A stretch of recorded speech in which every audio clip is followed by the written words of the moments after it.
11:57 হয়েছে। আর কোথায় এই যে কি করছে? হ্যাঁ, কার বার্থডে?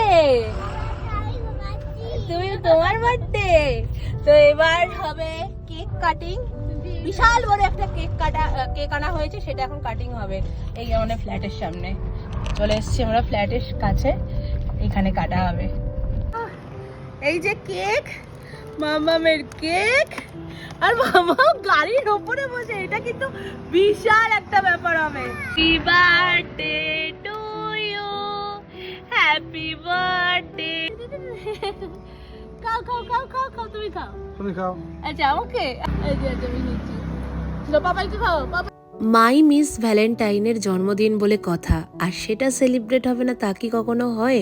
তাই মিড নাইট সেলিব্রেশন তো হলোই রাস্তার মধ্যে, গাড়ির ওপরে বসে কেক কেটে, তারপর সকাল সকাল মন্দিরে পুজো দেওয়া, তারপর মায়ের হাতে নানান পদ দিয়ে একদম সাজিয়ে দেওয়া থালা, সব কিছুই হলো। মা বাপি সবার আশীর্বাদ পেলো, তার সাথে ছোট্ট একটা কেকও কাটলো, আর প্রথমবার নিজের হাতে ভাতও খেলো। সারাটা দিন কিভাবে কাটলো অলরেডি বড় ভিডিওতে আপলোড করেছি, নিচে দিয়ে দিলাম লিংক, অবশ্যই তোমরা চেক করো।